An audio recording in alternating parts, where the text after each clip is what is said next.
बिस्मिल्लाहिर्रहमानिर्रहीम।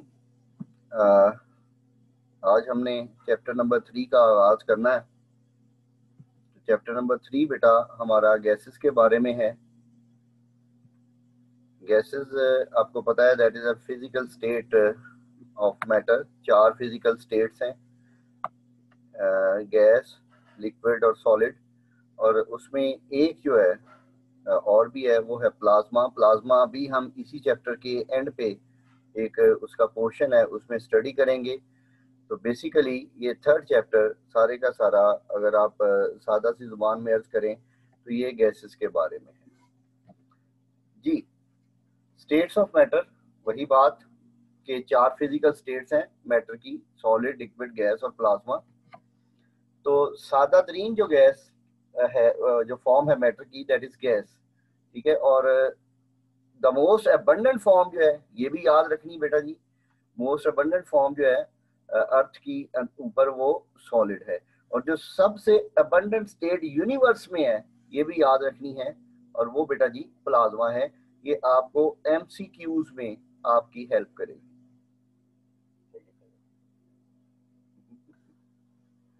अच्छा जी बेटा, आगे हम बात को बढ़ाते हैं। Liquids are less common. Less common इसलिए क्योंकि लिक्विड एक खास रेंज में एग्जिस्ट करते हैं। जैसे ये देखिए, ये अगर आप पानी की बात करें तो पानी बेटा 0 से 100 के दरमियान लिक्विड स्टेट में एग्जिस्ट करता है। 0 से पीछे जहां मर्जी चले जाएं, H2O सॉलिड होगा। अप टू आपको पता है -273 मिनिमम पॉसिबल टेम्परेचर है, वहां तक आप जा सकते हैं। यानी 0 से लेके -273 तक वाटर जो है वो सॉलिड होगा। और 100 से आगे बेटे जितना मर्जी टेम्परेचर आप ले लें, इन्फिनिटी, वो वाटर पहले गैस होगा, गैस के बाद वाटर टूट फूट जाएगा, प्लाज्मा में कन्वर्ट हो जाएगा। लेकिन याद रखने की बात यह है कि वाटर 0 से 100 डिग्री सेंटीग्रेड के दरमियान, यानी ये एक लिमिटेड रेंज है जिसमें वाटर लिक्विड फॉर्म में एग्जिस्ट करेगा।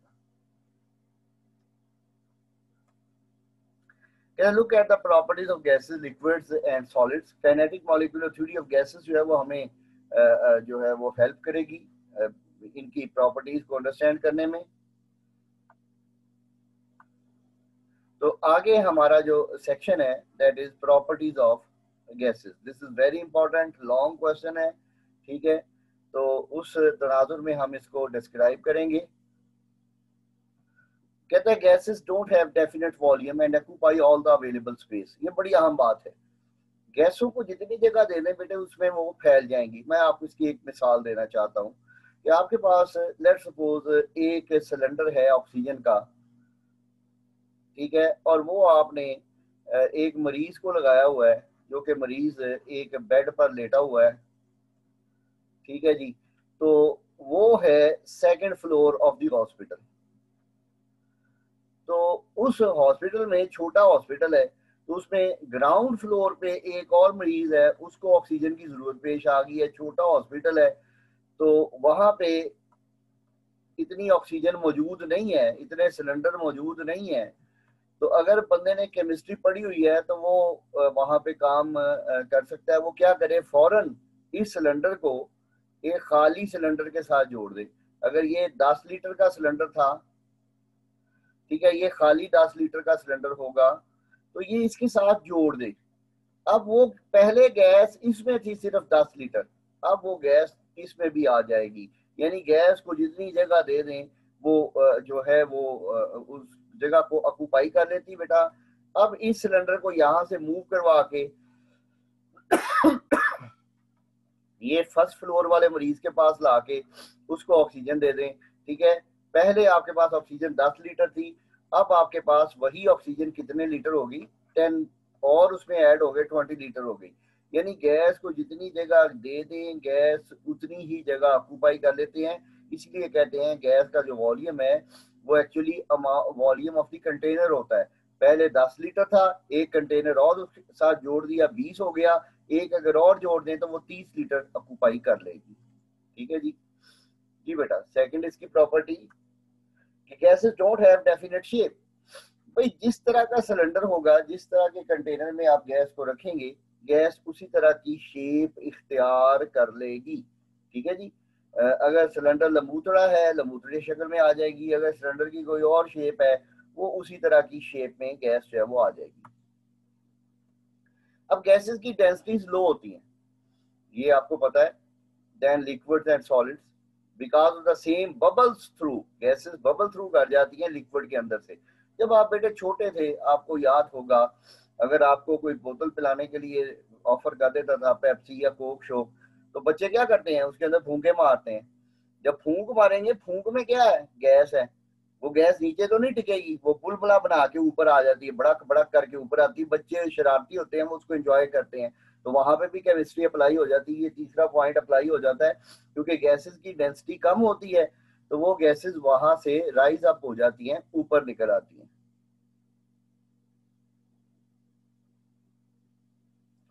अब्दुल्ला बाबा ने बड़ा मजेदार क्वेश्चन किया है, कहता सर अगर अर्थ पर गैस है तो वो कहां कहां मिलेगी।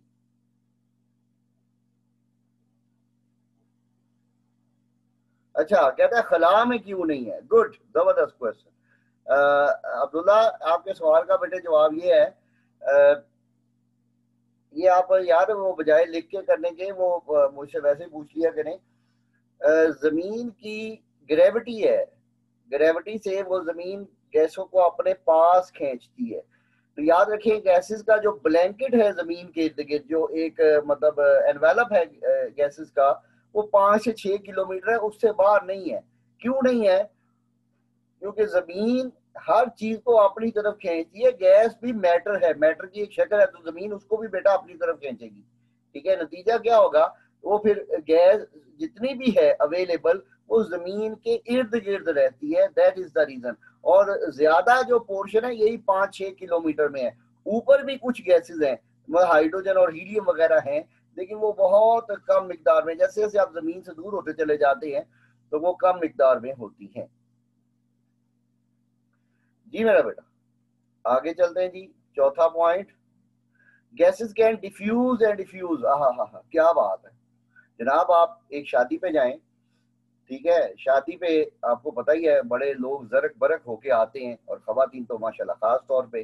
तो आपने कभी गौर किया होगा कि आप दोस्तों के साथ अपने कजन्स के साथ गप्पे लगा रहे हो, तो पास से एक खातून गुजरे जिसने बड़ा मेकअप शेकअप किया हो, बड़ा अच्छा परफ्यूम लगाया हो, तो वो जो आपके जैसे लड़के होते कहते हैं ठीक है, वो ऐसे करके पीछे करके घूम के क्यों देखती हैं, क्योंकि उसने जो परफ्यूम लगाया होता है उसकी जो स्मेल होती है, वो उसकी फ्रेग्रेंस होती है, वो फजा में से डिफ्यूज करके आपके नाक तक पहुंच जाती है। ठीक है, तो इसी तरह से एक इसकी और एग्जांपल भी है। ये तो खुशबू वाली मिसाल थी, एक और मिसाल आपको देते हैं, और वो होती है बदबू वाली मिसाल। ठीक है, वो किस तरह से है कि बेटा जी, अगर आप सड़क पे जा रहे हो और कॉलेज से आप छुट्टी करके घर की तरफ आ रहे हो, पैदल आ रहे हो, ठीक है, और दोस्तों के साथ आप गप्पे लगाते हुए आ रहे हैं, तो यकदम आपकी नाक पे बड़ी गंदी स्मेल आती है। आप गौर करते हो, तेरा भला हो जाए, गंदी रूड़ी दी ट्राली ਤੁਹਾਡੇ ਕੋਲੋਂ ਲੰਘਦੀ है। ठीक है, ਉਹ ਜਦੋਂ रूड़ी दी ट्राली ਪੁੱਤ ਤੁਹਾਡੇ ਕੋਲੋਂ ਲੰਘਦੀ है ना, तो रूड़ी ਦੀ जिन्नी बदबू होती है ना, तो वो भी ਤੁਹਾਡੇ नाक तक बेटा वो डिफ्यूजन की बिना पे जो है वो पहुंचती है। ये प्रॉपर्टी जो डिफ्यूजन की है, ये बड़ी अहम बात, ये सॉलिड्स में बेटे ना होने के बराबर है। सॉलिड्स में डिफ्यूजन नहीं होता, सॉलिड्स में डिफ्यूजन हो जाए, पता लगे आपने ठीक है, ये मोबाइल आपने लिया है, ठीक है, 5 साल बाद क्या हुआ है, इसका शीशा और इसकी बॉडी शाडी सब कुछ आपस में मिलजुल गए हैं। ठीक है, डिफ्यूजन होने के लिए बुनियादी शर्त ये है कि जो मॉलिक्यूल्स हैं वो अपनी जगहें छोड़ें, वो मूव करें। अगर मॉलिक्यूल्स मूव करते हैं तो फिर डिफ्यूजन होता है। तो गैसेस में बहुत तेज होता है डिफ्यूजन, क्यों? क्योंकि आपको पता है गैसेस के मॉलिक्यूल एक दूसरे से बहुत दूर दूर होते हैं। हमने पहले चैप्टर में ये बात पढ़ी थी कि एक मॉलिक्यूल अपने डायमीटर से तकरीबन आप ये कह लें 300 टाइम्स जो है वो दूर होता है। ठीक है, जब आप लिक्विड्स की बात करते हैं, आप लिक्विड में भी डिफ्यूजन का मुजाहिरा आप खुद कर सकते हैं घर में। एक शीशे के गिलास में, जैसे ये है, आपने पानी ले लें, तो पानी में एक कतरा आप स्याही का डाल दें, पानी को हिलाएं ना, ठीक है, वो स्याही का कतरा आहिस्ता आहिस्ता आहिस्ता आहिस्ता आहिस्ता आहिस्ता सारा इसमें डिफ्यूज कर जाएगा।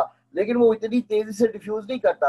जैसे मैं यहाँ पे बैठा हूँ, बस करें मैं आपकी क्लास ले रहा हूँ, पीछे से यहाँ दरवाजा आज खुला हुआ है, तो एक भतीजा मेरा वो आके बाहर से शी करके एक वो जो होता है एयर फ्रेशनर, वो उसकी एक उसका पंप मार के भाग जाए, ठीक है, तो वो विद इन सेकेंड्स वो सारी हवा में उसकी खुशबू जो है वो फैल जाएगी।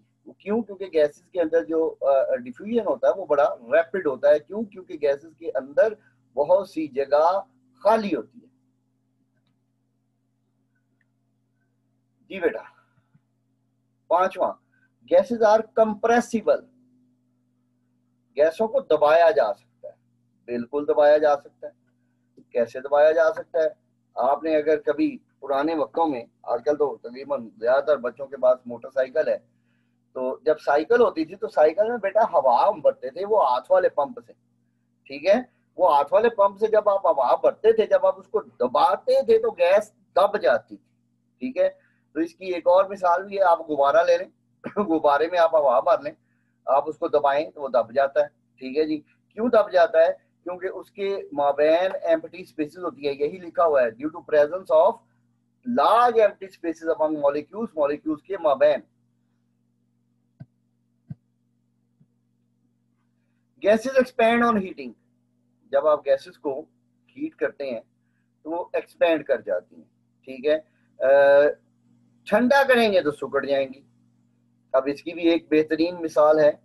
मैं इसकी मिसाल कुछ इस तरह से दिया करता हूँ। छोटे बच्चे गुब्बारों से बहुत खेलते हैं, और गुब्बारों से खेलते खेलते होता क्या है, बाज दफा वो गुब्बारे को लेके चले जाते हैं धूप में। जब आप उसको धूप में लेके चले जाते हैं तो वहां क्या होता है, वहां गुब्बारा ठा करके फट जाता है। क्यों फट जाता है? क्योंकि धूप में हीट होती है, हीट से वो गुब्बारे के अंदर गैस फैलेगी। गैस फैलेगी तो दीवारों में इतनी सख्त नहीं रहती, बर्दाश्त नहीं रहती गुब्बारे की, तो वो फट जाता है। अब दूसरा हमने लिखा है कॉन्ट्रैक्ट ऑन कूलिंग। तो आज ये तजर्बा आप करें, एक गुब्बारे में आप हवा भरें, इंची टेप से उसका डायामीटर मेजर करें, लिख के रख लें कितना है, 5 मिनट के लिए उसको फ्रिज के फ्रीजर में रख लें। जब आप फ्रीजर में रखिए, बाहर निकालेंगे 5 मिनट बाद, फौरन उसका डायामीटर नापे तो वो उसका साइज कम हो गया होगा, ठीक है जी। लिक्विड्स और सॉलिड्स में भी ये प्रॉपर्टी होती है, लेकिन उनके वॉल्यूम में रिमार्केबल चेंज नहीं होता। गैसेस में ये चेंज जो है वो बहुत रिमार्केबल है जनाब। सातवीं एग्जांपल प्रॉपर्टी, सातवीं property, that is sudden expansion of gases cause cooling. के जब गैसों को यकदम फैलाया जाए तो उससे ठंडक होती है। अब इसकी मिसाल भी आपके घरों में है, लेकिन मेरी जान आपको पता नहीं है। आपने घर में फ्रिज होगा, फ्रिज के पीछे एक गोल होता है मोटा सारा कोपू सा, उसे हम कहते हैं कंप्रेसर। तकरीबन आपके सर के जितना ही होता है उसका साइज, पीछे फ्रिज के लगा होता है कंप्रेसर। अकल लगाओ, क्या करेगा? कंप्रेस कर देगा, गैस को दबा देगा। याद रखें, अगर गैस को दबाया जाए तो गैस गर्म हो जाती, वो फिर गैस किधर जाती है? फ्रिज के पीछे काले रंग के पाइप्स होते हैं, कंप्रेसर से दबने के बाद वो गैस गर्म होकर उस पाइपों में जाती है, वो पाइपों में से गैस की हीट बाहर निकल आती है। एयर कंडीशन में जो आउटडोर यूनिट है उसमें भी यही काम होता है कि गैस को आउटडोर यूनिट में मोटा सारा कंप्रेसर होता है, वो गैस को कंप्रेस करता है, गैस गर्म हो जाती है। फिर वो आपने देखा होगा कि एसी के आउटडोर यूनिट में भी इस तरह के पाइपिंग हुई होती है, और पीछे पंखा चल रहा होता है और वो बाहर हीट फेंक रहा होता है। वो जो कंप्रेस्ड गैस होती है उसकी हीट निकाल देता है। हीट निकल गई वो कुछ ठंडी हो जाएगी। अब उस गैस को क्या करते हैं वो, अब वो उस गैस को पकड़ के ले जाते हैं पाइप से कमरे के अंदर, इंडोर यूनिट एसी में, या फ्रिज के अंदर फ्रीजर में। कंप्रेसर गैस को कंप्रेस करता है, और फ्रिज का ऊपर वाला फ्रीजर वाला हिस्सा या कमरे का जो एसी का होता है इंडोर यूनिट, वहां गैस एक्सपेंड करती है। कंप्रेस्ड गैस जब फैलेगी तो ठंडक होगी।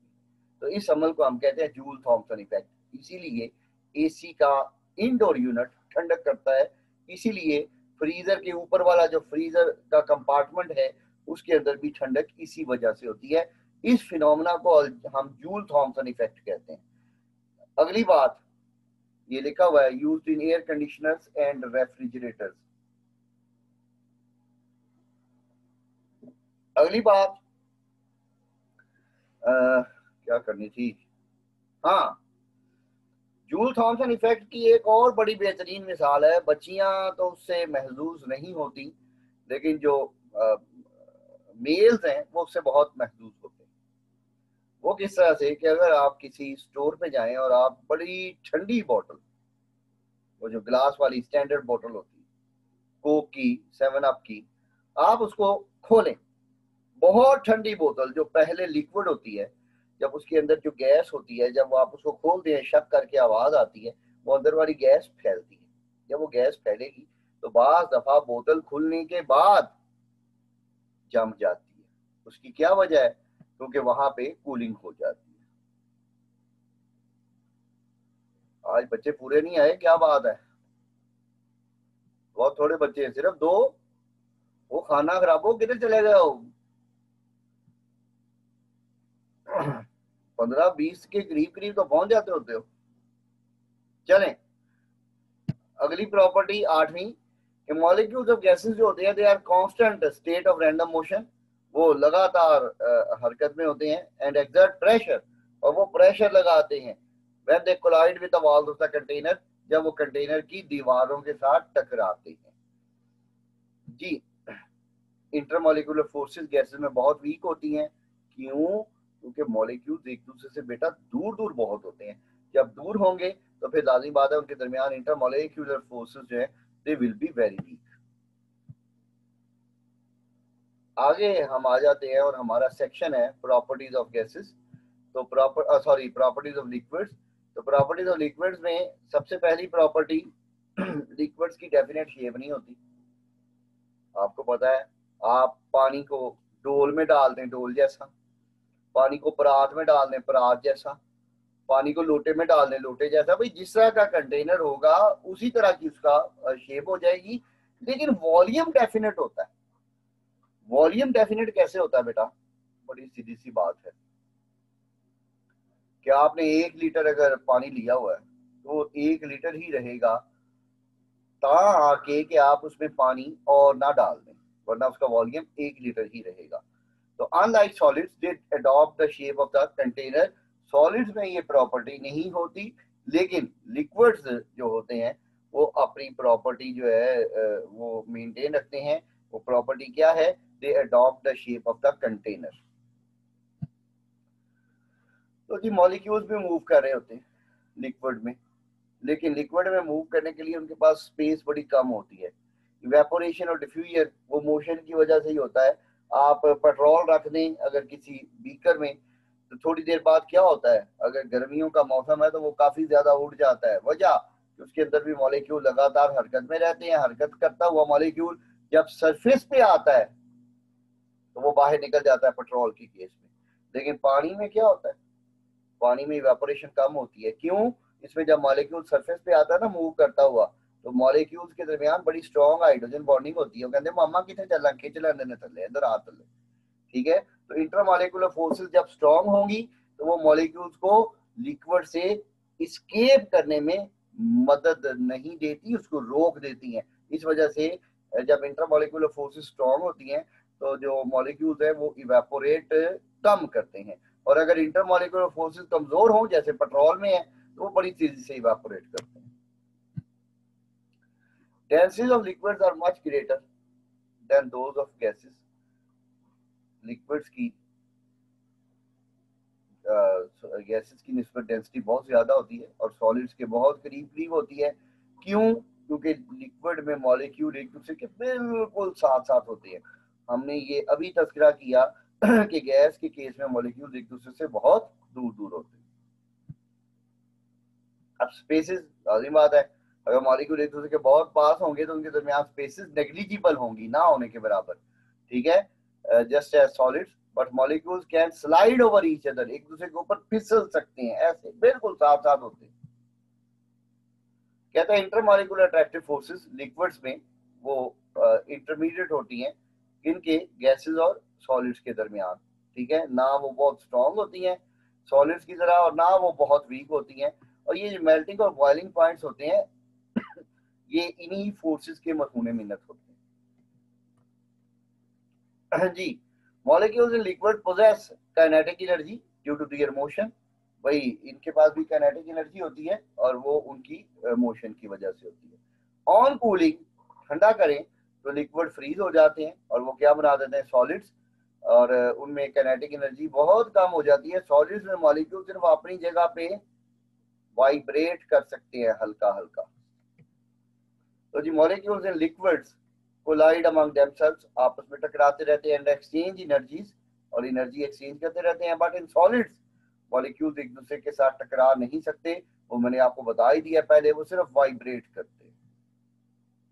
आगे आगे जी प्रॉपर्टीज ऑफ सॉलिड्स, कहता है particles in solids are very close to each other, बहुत एक दूसरे के करीब होते हैं, टाइटली पैक्ड होते हैं।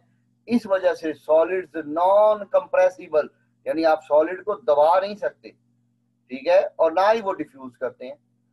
इंटरमोलिकुलर फोर्सेस बहुत स्ट्रांग होती हैं, ठीक है, जो पार्टिकल्स को एक दूसरे से बांध के रखती हैं। For this reason liquids have definite shape and volume, उनका एक डेफिनेट शेप और वॉल्यूम होता है। और सॉलिड्स में पार्टिकल्स के पास सिर्फ और सिर्फ एक ही तरह की मोशन होती है, एंड दैट इज अपनी जगह पे आगे पीछे होने वाली वाइब्रेटरी मोशन। ये प्रॉपर्टीज हमारी इख्तिताम पजीर हुई। हम बात करेंगे एटमॉस्फेयर की। एटमॉस्फेयर से पहले एक बात आपको, ये एटमॉस्फेयर जो है ये बुनियादी तौर पे यूनिट है प्रेशर का, ठीक है। और ये क्या है ये जरा देखिएगा, ये एक डायग्राम इसको हेल्प करती है। आपने ये एक ट्यूब है, ट्यूब आपको नजर आ रही होगी, इसका एक सिरा बंद है, निचले वाला सिरा इसका खुला हुआ है। इसको पहले सीधा करके इसको मरकरी से भर ले, मरकरी से भर के इसको आपने एक मरकरी वाली ही डिश में, जैसे ये देख रहे हैं, इसमें उल्टा दिया। तो ये क्या हुआ बेटा, ये लेवल यहां से यहां तक ड्रॉप हो गया, मजीद ड्रॉप नहीं हो रहा। मजीद इसलिए ड्रॉप नहीं हो रहा बेटा, यहां पर ये नीले, ये एटमॉस्फेयर ने प्रेशर लगाए हुए। अब इस एटमॉस्फेयर के प्रेशर की वजह से इस लेवल और इस लेवल के दरमियान फर्क 30 इंच का या 760 सेंटीमीटर का होता है, जिसको आप 760 मिलीमीटर कहते हैं। अब ये एटमॉस्फेयर कहलाता है। कहता प्रेशर ऑफ एयर, ये जो एयर का प्रेशर है इसके ऊपर, that can hold a 760 millimetre long column of mercury. आप देख रहे हैं यहां से लेके यहां तक 760 मिलीमीटर कॉलम ऑफ मर्करी को वो होल्ड कर सकता है एट 0 डिग्री सेंटीग्रेड और सी लेवल पे। उसको हम 1 एटमॉस्फेयर कहते हैं, या दूसरे लफ्जों में ये वो फोर्स है जो 76 या 76 centimetre long column of mercury 1 centimetre square पर एक्सर्ट करे एट सी लेवल। तो ये एवरेज प्रेशर है at sea level. Units of pressure बेटा क्या है एक एटमॉस्फेयर में, ये आपने याद करने हैं, ये एमसीक्यूज हैं कि एक एटमॉस्फेयर में बेटा इतने मिलीमीटर एचजी होते हैं, इतने न्यूटन पर मीटर या जिसे आप पास्कल कहते हैं, और इतने किलो पास्कल होते हैं, और इतने पाउंड पर स्क्वायर इंच होते हैं, इतने मिली बार होते हैं, और इतने बार और इतने मिली बार होते हैं। तो मिली बार ये वो यूनिट है जो मेट्रियोलॉजिस्ट यूज करते हैं। मेट्रियोलॉजिस्ट होते हैं बेटे माहिर मौसमियात, ठीक है, वो जिसकी वजीर है आजकल जरताज गुल है, बड़ी पसंद होनी तानू पीटीआई वाले। लो जी, कल हम इंशाल्लाह बात को आगे बढ़ाएंगे और कल हम बात करेंगे बेटा इंशाल्लाह गैस लास्ट से। आज के लिए इतना ही। Thank you very much. I was in Islamabad today, तो यहाँ से ही आपकी क्लास हो गई, ठीक है जी। तो मैंने कल बच्चों से कहा था कि मैं घर पे नहीं होऊंगा लेकिन आपकी क्लास होगी, तो वो ऐसे कुकू हैं, वो जो है ना उनको शर्म नहीं आई, वो फिर भी जो है ना वो दफा नहीं हुए आज क्लास में, ठीक है जी। ओके बेटा, थैंक यू वेरी मच। सिर्फ आज 2 बच्चे, माशाल्लाह जी। अल्लाह हाफिज।